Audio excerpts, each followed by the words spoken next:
What's happening, ladies and gentlemen? Welcome on back to Football Therapy with me, your host Jan. It's heating up in the Continental title race. Continental? Easy for me to say. Contender title race. Who's going to own Chelsea? Seemingly the reports are suggesting that it's going to be a clash? A fight? That sounds kind of aggressive, but between two potential owners, the Broughton Consortium and Todd Boehly. We're hoping the rickets will fade away.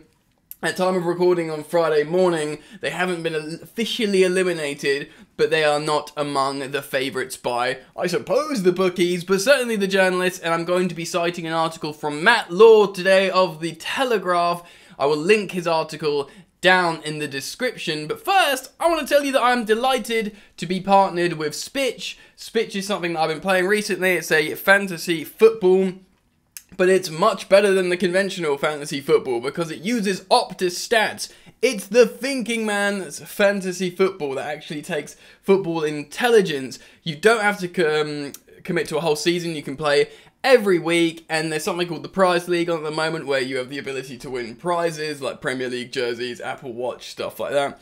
It's really, really cool, SPITCH. It's free to use. You have to be over 18 because if you want, you can try and, put some money on it as well. Click the link in the top of the description to go check out SPITCH now and test your knowledge on a fun and different fantasy football. Wicked. All right. So we're going to get back to the story today. Like I said, this is an article from Matt Law of the Telegraph. He's on top of things. He knows what he's talking about when it comes to Chelsea. And in the description below will be the link to his article. So we're going to go through this and we're going to react accordingly. Are you excited? Are you settled? Are you comfortable? Hopefully you are. Pause it. Pour yourself a drink. Oh yeah, why not subscribe and like? Huh? Housework out of the way, get it out quickly. I'm sure most of you are subbed, but to those of you who aren't, you're welcome to. And just drop a like, it takes a second. Click, done, done, done. We move on. Meet the Chelsea bidders, Todd Boehly and Josh Harris and Sir Martin Broughton Group in race to take over club. Dun, dun, dun, dun, dun, dun, dun, dun, dun, dun, dun.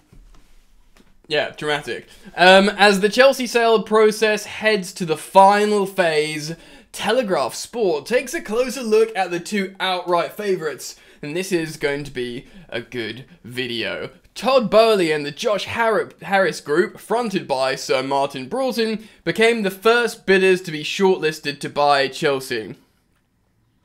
And you'd imagine the first are maybe the most prominent. The race to take control of the European champions. See, this is how you reference Chelsea, not last season's Champions League winners. The current European and world champions. So that's cool. And these two are now considered the outright favourites. And that's good. In a time where we didn't want Woody Johnson, who was out of here. In a time where many people were concerned about what Saudi media would mean for Chelsea's future in terms of future sanctions. They've also been eliminated. In terms of the rickets, we're all hoping they've been eliminated, but we're yet to find out. Here the Telegraph Sport profiles both bids as they now prepare for the final phase of the Chelsea sale process. So I'm looking forward to reading this with you because this should give us all greater detail on these two groups of people and what to expect. So first up in the blue corner, well they should both be in the blue corner really, shouldn't they? First up in one of the blue corners is Todd Boehly. Who's on the bid? Well, of course, there's Todd Boehly. The American is part owner of the LA Dodgers with a net worth of around £5 billion sterling. That's Todd. Todd, of course, has tried to buy Chelsea before in 2018. He made a bid to Roman Abramovich for about $2.2 billion, which originally was just waved away. And he's like, look, mate, if you're going to make me sell Chelsea when I don't want to, it's got to be around 4. Of course, things have changed since then. 5 billion. And then, of course, Hans-Jörg Wyss, an 86-year-old Swiss philanthropist. His net worth is said to be 3.85 billion. Hans-Jörg Wyss, of course, people weren't overly excited about him because of my neck really red. That's alright. They were worried about him because he didn't like Roman Abramovich. But, you know, whatever. It's not time to worry about that kind of stuff. Jonathan Goldstein, a British entrepreneur who has extensive knowledge and experience in property acquisition and development. So he's the guy who's brought in for the expertise of the Chelsea area, redeveloping Stamford Bridge, property, etc. Some people speculating he's a Tottenham fan. There's since been reports saying he's not a Tottenham fan, but even if he is, I think he's been brought in for a purpose, and I don't think that should cause a problem, basically. Clear Lake Capital, which is the California investment firm that has over £60 billion worth of assets under management. So there is the financial muscle. Maybe Hans-Jörg Boehly, and I don't know if Goldstein's putting money in or if he's just a consultant guy. The money, the financial muscle is coming from Clear Lake Capital. What sports experience do they have? Well, the Boehly bid last week announced the inclusion of Chelsea fans, Danny Finkelstein and Barbara Sharon, a non-executive board of directors. If their bid is successful, Finkelstein was on the panel for the government's fan-led review, which is important. And I know people who've spoken to Finkelstein. Apparently, he's a nice guy. Head screwed on. While, is it Sharon or Sharon? I don't know the pronunciation. A legendary music PR, worked on the Chelsea anthem Blue Day with Suggs, a big Chelsea fan as well. We've waited so long, but we'll wait forever. You know that one. Stamford Bridge. As revealed by the Telegraph Sport, the Boehly bid has already looked into the feasibility and costing of redeveloping Stamford Bridge on its existing site, where it is, not relocating it. There is not believed to be an appetite to try and move the stadium to another part of London, and Goldstein's experience will be key in this area. So the property development guy, the third party, the rumoured Tottenham fan, is there for stadium redevelopment. What they have said: Boehly is yet to speak publicly about his bid to buy Chelsea, which is probably why he's doing so well. But supporters have been excited by some of his old comments, including his reply to the question on what a successful ownership of the Dodgers would look like. Quote, he said, You're not really asking me that, are you?" he asked. "The more World Series we win, the more valuable the franchise is, right?" So he's basically saying, look, win titles, job done, mate. Not we're taking money out. So that's positive. And finally, on Boehly's group, any weaknesses? Question mark. Aside from the fact that some Chelsea fans were initially concerned by the fact Goldstein is a Spurs fan, well, there you go, there's that red flag, maybe he is, it's hard to find any serious weaknesses to Boehly's bid, other than the fact that a section of English football supporters remain generally sceptical over the prospect of American owners. Which, by the way, you know, that's not like a xenophobic thing. That's like, right, American sports team owners, look at their presence in the Premier League and, well, it's done. It's not like saying we don't like Americans. It's saying there's a generalised, you know, recurring theme here that concerns us. That's important to note. You know, and also, this was the first man to go public over Roman Abramovich's decision to sell. He just, to me, he's like a sort of like, he's done good stuff, Hans-Jörg Wyss. He's planted loads of trees. He wants to save the planet. I'm a bit of a hippie. I'm into that. Whatever, like, but, you know, it's not really going to come onto this. So, next up in the different shade of blue corner, or Chelsea's away kit colour corner, we have Sir Martin Broughton / Josh Harris. Who's on the bid? Well, it's Sir Martin Broughton, the former Liverpool chairman, which probably actually is a good thing in terms of experience at a big Premier League club, and Chelsea supporter. So he's been on the Liverpool, he's been the Liverpool chair, but he's also a Chelsea supporter. Made himself the public face of this bid, but he's not believed to be financing it. So he's like the sort of the face, like, I know the Premier League, I'm a Chelsea fan, I've been involved in a big club, I'll be the face. Sir Martin Broughton. Josh Harris, reportedly worth £4.5 billion, which is a lot, but not enough, because, you know, he's not going to be giving all this money away. Crystal Palace shareholder Harris is thought to be the main financial driver behind it. Oh, God. Well, in that case, he has to put a lot of his P's forward. He'd also have to sell his shares in Palace, surely. Another Palace fan, David Blitzer, another Palace shareholder. Blitzer is said to be worth around $1 billion and co-owns the Philadelphia 76ers with Harris. Then you've got a guy called Vivek Ranadiv. The Indian businessman has been named as being one of the group's minority investors. He's worth about $500 million. He owns the Sacramento Kings basketball team. Wow, how have they got the money together? It's like Josh Harris, was he like using his entire wealth to buy Chelsea? You know, you usually think a small percentage they put in, not like all your worth.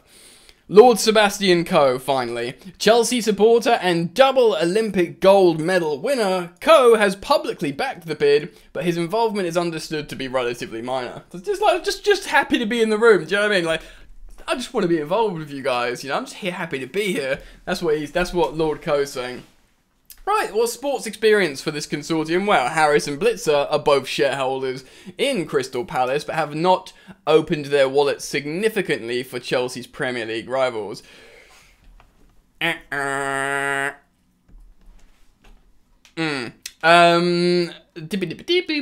also co-own the 76ers basketball team, which they bought in 2011. The value of this team has shot up since the arrival of those two, although the team itself has not enjoyed much notable success. Reports have claimed the pair would want to take over an NFL team and place it in London. What? Interesting, and maybe, I don't know about that. Broughton was the chairman of Liverpool for 6 months and helped of the sale of the club. Okay, cool.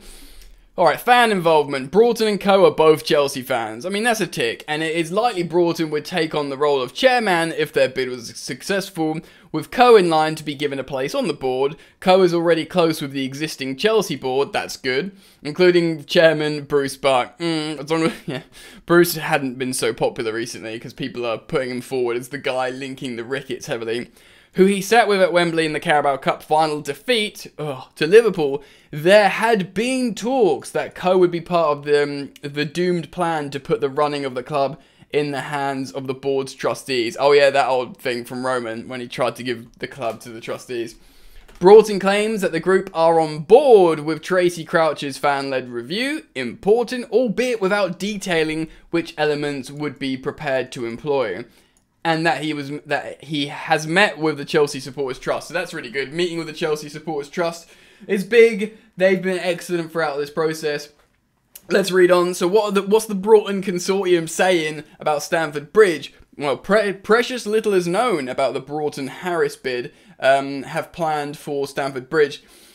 The Wells Fargo Centre, where the 76ers played, has undergone nearly £230 million worth of renovation, but it's nothing like what the redevelopment of Stamford Bridge would need in terms of cost.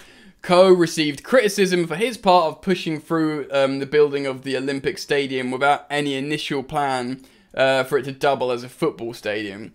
He later supported West Ham United's move to the stadium, because of the board's commitment to keep a running track. Yeah, and that was like, up until now, the West Ham Stadium, or the London Stadium, that was like a disaster. They've only just kind of made it home again after leaving the bowling ground. So, yeah.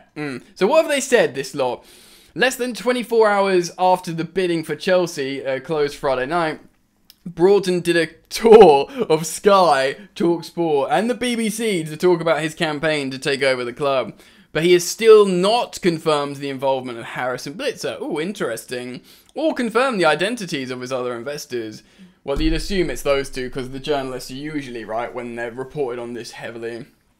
This will potentially come now. The group has been shortlisted. It has been almost a week since he said, "There'll be no hiding of any of the players. It'll be completely transparent. I can't do it now, but it will be totally transparent." Interesting. And finally, on this second group, are there any weaknesses? As revealed by the Telegraph Sport, the Premier League could face complaints if Harris and Blitzer are confirmed to be investors in Broughton's bid. Because of Crystal Palace. The pair would have to divest their 18% stakes in Crystal Palace to pass the owners and directors test, and doing so could set what would believe a dangerous precedent.